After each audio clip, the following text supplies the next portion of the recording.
नाज़रीन, drama serial मायरी में समीना बहुत परेशान थी। समझ नहीं आ रही ज़हीर के जाने के बाद हबीब इस तरह से नजरें बदलेगा। उसे ऐनी का भी ख्याल नहीं आया, भूल गया अपने भाई के एहसानों को।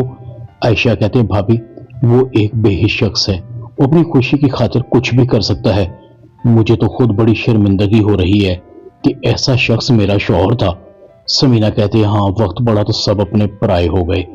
किसी ने सच कहा है, मुश्किल वक्त में तो अपना साया भी साथ छोड़ देता है। ऐनी कहती है, ताई अम्मी आप फिक्र क्यों करती हैं, मैं हूं, फाखिर है, हम मेहनत करेंगे, एक बार फिर आप देखिएगा ताया अब्बू का बिजनेस तरक्की करेगा। समीना कहती है, हाँ अब सब कुछ मेरे लिए तुम और फाखिर ही तो हो।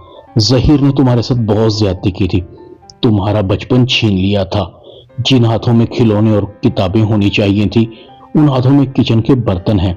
वादा करो तुम अपने मुन्ने की अच्छी तरबियत करोगी, वो कुछ नहीं होने दोगी जो तुम्हारे साथ और फाखिर के साथ हुआ था। तुम अपने बच्चों की खातिर लड़ोगी। दूसरी तरफ हबीब राहिला को कहता है, अब तो खुश हो ना तुम, मैंने उस घर को छोड़ दिया, बल्कि सब कुछ ही छोड़ दिया। अब तो तुम्हारे ऊपर कोई सौतन भी नहीं है।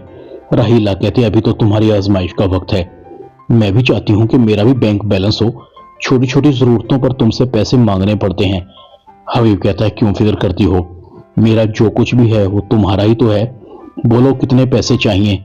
राहिला कहती है, 5 लाख। हबीब कहता है, 5 लाख। राहिला कहती है, तुम तो ऐसे कह रहे हो जैसे मैंने तुमसे 5 लाख नहीं 5 करोड़ रुपए मांग लिए हों। हबीब कहता है, अरे नहीं तुम नाराज मत हो, मैं तो बस वैसे ही पूछ रहा था, आज ही तुम्हारे अकाउंट में पैसे ट्रांसफर हो जाएंगे। इतने में राहिला को उसके अशना की कॉल आती है। हबीब कहता है, ये किसकी बेवक्त कॉल आ गई है। राहिला कहती है, होगा कोई अननोन नंबर। हबीब कहता है, वही तो नहीं है जिसे मैंने एक दिन अपने घर से निकलते हुए देखा था। राहिला एकदम चौंक जाती है, तुम मर्द लोग बहुत शकी होते हो, तुम क्या समझती हो कि मैं तुमसे बेवफाई करूंगी। हबीब कहता है, एक तो तुम हर बात अपने ऊपर ले जाती हो। राहिला कहती है, मुझे तुम्हारा इस तरह से शक करना और उस आदमी का जिक्र करना अच्छा नहीं लगता। हबीब घर से चला जाता है। इतने में राहिला के आशना की कॉल आती है। राहिला कहती है, एक तो तुम भी वक्त बेवक्त फोन करते हो, तुम्हें पता है कि हबीब घर पर था, उसे शक हो जाता तो क्या होता, तुम मुझे मरवा के ही छोड़ोगे। राहिला का दोस्त कहता है, तुम्हारे बगैर रह जो नहीं सकता, बस उससे जान छुड़ा लो, ले लो तलाक। राहिला कहती है, ले लूंगी, मगर हबीब का सब कुछ अपने नाम करवाने के बाद मैं उसे कंगाल देखना चाहती हूँ। दूसरी तरफ जमशेद भी कहते हैं, अरे माँ अब तो मेरी शादी करवा दो, अब तो मैं 40 का हो गया हूँ, तेरा इरादा माँ मुझे कंवारे मारने का लगता है। जमशेद की अम्मी कहते हैं, कमबख्त तेरी शादी कौन सा भागी जा रही है, हो जाएगी। जमशेद कहता है, अम्मा यही तो पूछ रहा हूँ कि कब होगी, आपकी ये रागनी तो मैं बरसों से सुन रहा हूँ, मगर अब मैंने इरादा कर लिया है, एक दिन तुझे सरप्राइज दूंगा, अगर तेरे आसरे पर रहा तो कंवारा ही मर जाऊंगा।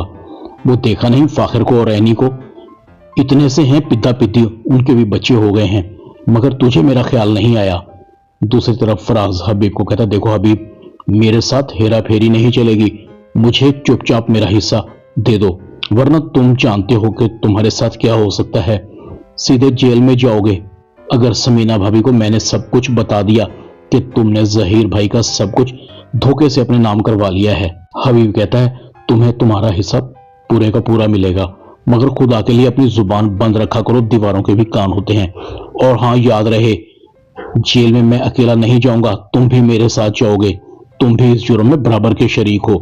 फराज कहता है, तुम तो हबीब दिल पर ही ले गए हो, मैं तो मजाक कर रहा था। हबीब गुस्से से चला जाता है, सब जानता हूं। ड्रामा मायरी में इतना ही। चैनल को सब्सक्राइब कर दें, शुक्रिया।